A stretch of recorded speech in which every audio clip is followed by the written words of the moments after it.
हाय, माझं नाव निनाद गोरे आणि घर बसल्या स्टँडअप मध्ये सगळ्यांचं स्वागत आहे. On on on on. होळीला आपण सगळ्यांनी प्रचंड रंग उधळले आणि नंतर जेव्हा ते आपण काढायला गेलो तेव्हा सगळे रंग उतरले, पण एक रंग अजून उतरत नाहीये.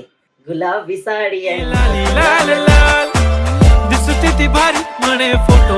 घरात दारात जोरात आणि जोरात फक्त गुलाबी आणि गुलाबी. आंबा जो पिवळा असतो तुम्हाला आता गुलाबी दिसायला लागलेला आहे, त्याला लाडाने मी पिंकोबा असं म्हणायचं ठरवलंय. इंद्रधनुष्याच्या ता ना पी ही नी पा जा यातून सगळे रंग काढून टाकून फक्त गु ऍड करा अशी याचिका दाखल झालेली आहे. गु म्हणजे गुलाबी. माझ्या आईने कपाट उघडून 1236 साड्या पाहिल्या, पण त्यात एकही गुलाबी साडी नसल्यामुळे ती वडिलांवर चाल करून गेली. वडील साडी आणायला चालत गेलेले आहेत. पकड रिक्षा. बायकांना शॉपिंग करायला 15 तास लागतात, पण आता बायका सगळ्या एका फटक्यात शॉपिंग उरकतात, कारण सगळ्यांना फक्त आणि फक्त गुलाबी साडीच हवी. खरं तर मला गुलाबी रंग आवडत नाही आणि त्यामुळे गुलाबी साडी पण आवडत नाही, पण असं गाणं छान आहे. गुलाबी साडी आणि लाली लाल लाल दिसते ती भारी म्हणे फोटो माझा